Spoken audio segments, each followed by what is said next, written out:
Hello दोस्तों, स्वागत है आपके अपने चैनल एजुकिरण पर। मैं मुकेश कुमार आज आपके लिए अर्थव्यवस्था की पहली क्लास लेकर आया हूँ और कोशिश करूंगा आगे भी आपको नियमित नित नई जानकारियां प्राप्त होती रहे। तो आज हम लोग अर्थव्यवस्था की पहली क्लास में सबसे पहले जानेंगे अर्थव्यवस्था। अर्थव्यवस्था अर्थशास्त्र का ही एक व्यवहारिक रूप है। इसके अंतर्गत हम किसी क्षेत्र की अर्थव्यवस्था का अध्ययन करते हैं। हम किसी क्षेत्र की अर्थव्यवस्था का अध्ययन करते हैं, यानी उसके आर्थिक गतिविधियों के अंतर्गत आने वाली समस्त विधियां एवं कार्य अर्थशास्त्र के अंतर्गत आते हैं। अर्थव्यवस्था अर्थशास्त्र का व्यवहारिक रूप है। अर्थव्यवस्था को अर्थशास्त्र का एक व्यवहारिक रूप माना जाता है। व्यवहारिक रूप एक होता है प्रायोगिक रूप, एक होता है व्यवहारिक रूप। प्रायोगिक रूप में जिसमें हम प्रयोग करते हैं, जिसका हम लोग यूज करते हैं, ये व्यवहारिक रूप है। इसकी परिभाषाओं में देखेंगे तो हम लोग लिखेंगे अर्थशास्त्र एक सामाजिक विज्ञान है जिसमें सेवाओं अर्थात वस्तुओं के उत्पादन, वितरण एवं खपत का निर्धारण किया जाता है। कौन सी वस्तु का उत्पादन कितना हुआ, कितना खपत हुआ, कितना आयात निर्यात हुआ, समस्त जानकारियां इसमें हम लोग प्राप्त करते हैं। एक विषय के रूप में अर्थशास्त्र का जन्म या जनक एडम स्मिथ को माना जाता है, जिन्होंने 1776 में अपनी पुस्तक द वेल्थ ऑफ नेशन का प्रकाशन किया। द वेल्थ ऑफ नेशन में मुक्त व्यापारवाद तथा मांग एवं पूर्ति जैसी अवधारणाएं सामने आई। इसी वजह से एडम स्मिथ को अर्थशास्त्र का जनक के रूप में हम लोग जानते हैं। मुक्त व्यापारवाद का अर्थ होता है, मुक्त व्यापारवाद का अर्थ है कि व्यापार में अर्थात अर्थव्यवस्था में जितनी भी राजनीतिक चीजें हैं अर्थात राजनीतिकरण से दूर रखना, और मांग और पूर्ति को हम लोग अभी आगे की वीडियो में देखेंगे। आइए हम आगे चलते हैं। अर्थशास्त्र अर्थशास्त्र को हम दो भागों में विभाजित करते हैं। अर्थशास्त्र को मुख्यतः हम दो भागों में विभाजित करते हैं, जिसमें सबसे पहला आता है सूक्ष्म अर्थात माइक्रो इकोनॉमी। दूसरा है मैक्रो अर्थात समष्टि अर्थव्यवस्था। सूक्ष्म अर्थशास्त्र के अंतर्गत हम किसी फर्म, कंपनी या परिवार के आय व्यय या उसके आर्थिक पक्षों का अध्ययन करते हैं। फिर से सुनिए, सूक्ष्म अर्थव्यवस्था में फर्म, कंपनी या किसी परिवार अर्थात छोटे स्तर, सूक्ष्म का अर्थ ही है छोटा, अर्थात हम किसी कंपनी, फर्म या किसी परिवार या किसी प्रति व्यक्ति भी बोल सकते हैं, उसके समस्त आय व्यय के विभिन्न पक्षों को हम लोग अध्ययन करते हैं। दूसरा चीज है मैक्रो अर्थात समष्टि अर्थात बड़े क्षेत्र। इसमें बड़े क्षेत्र की अर्थव्यवस्था का अध्ययन करते हैं। बड़े क्षेत्र का अर्थ हो गया किसी देश या किसी राष्ट्र या किसी राज्य के रूप में। ठीक, यह आपको क्लियर हो गया। फिर से एक बार देखिए, अर्थशास्त्र के दो रूप हैं, पहला माइक्रो और दूसरा मैक्रो। सूक्ष्म यानी कि छोटा, किसी फर्म, किसी कंपनी या किसी परिवार या पर्सनल हो सकते हैं, उसके आय व्यय से संबंधित समस्त पक्षों का जिसमें हम अध्ययन करते हैं वो हमारा माइक्रो इकोनॉमिक्स आता है। दूसरा है मैक्रो अर्थात समष्टि। इसमें बड़े क्षेत्र का अध्ययन करते हैं और इसमें किसी देश या राज्य या कोई महादेश शामिल हो सकता है। समष्टि अर्थव्यवस्था में गरीबी, बेरोजगारी और उद्योगों की दशा पर बात करते हैं। इससे उस देश की अर्थव्यवस्था के बारे में पता चलता है। किसी भी देश की अर्थव्यवस्था के बारे में पता लगाना है या आर्थिक स्थिति का पता लगाना है तो आप सीधे वहां की गरीबी, वहां की बेरोजगारी और उद्योगों की दशा से पता लगा सकते हैं। अब आइए देखते हैं अर्थव्यवस्था के प्रकार। अर्थव्यवस्था कितने प्रकार की होती है? अर्थव्यवस्थाओं को मुख्यतः हम लोग 5 भागों में विभाजित किए हैं, जिसमें सबसे पहले आती है पूंजीवादी अर्थव्यवस्था अर्थात कैपिटलिज्म।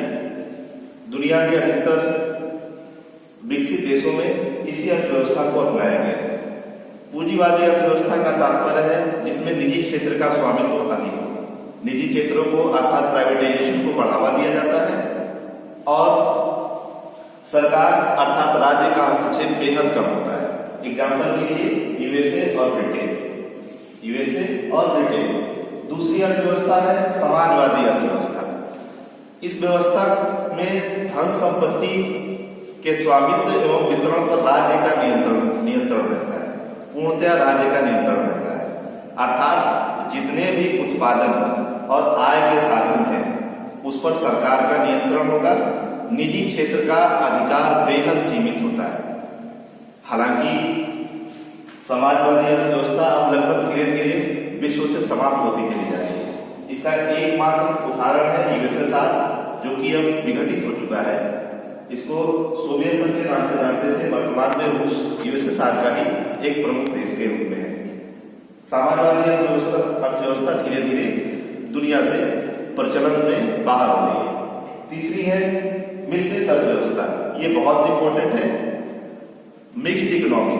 मिश्रित अर्थव्यवस्था अर्थात ऐसी अर्थव्यवस्था जिसमें पूंजीवादी एवं समाजवादी दोनों के गुण पाए जाते हैं। ऐसी अर्थव्यवस्था जिसमें पूंजीवादी एवं समाजवादी दोनों के गुण पाए जाते हैं उसको हम मिश्रित अर्थव्यवस्था कहते हैं। इसका मतलब ये हो गया कि मिश्रित अर्थव्यवस्था में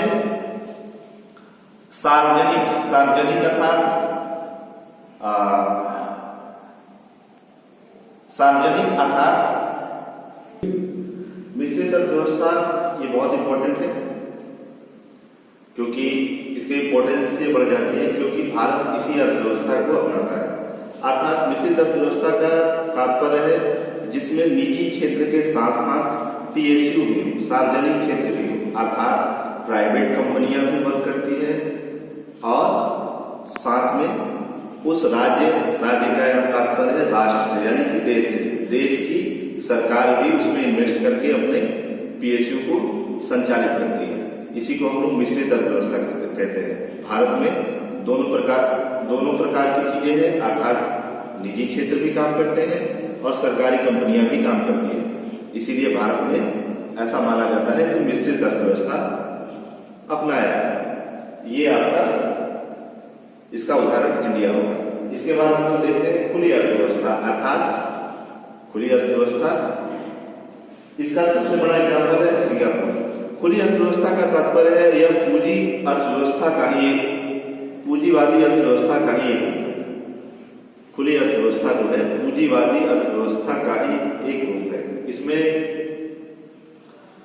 निजी कंपनियों का क्षेत्र विस्तृत होता है और इसमें आयात निर्यात होता है, खुलकर होता है। आयात निर्यात पर कोई प्रतिबंध नहीं होता है, अर्थात आयात निर्यात पर न्यूनतम प्रतिबंध होता है तथा राज्य का हस्तक्षेप भी बेहद कम होता है। एग्जाम्पल के लिए सिंगापुर ने बता दिया। अगली है क्लोज इकोनॉमी अर्थात बंद अर्थव्यवस्था। बंद अर्थव्यवस्था का तात्पर्य है जहां पर आयात और निर्यात पूर्णतया बंद हो। इसका सबसे बड़ा उदाहरण है उत्तर कोरिया। हालांकि उत्तर कोरिया में पूर्णतः प्रतिबंध नहीं है, चीन से तो थोड़ा बहुत आयात निर्यात होता रहता है, जिन्हें हम लोग अर्थशास्त्र का जनक के रूप में जानते हैं।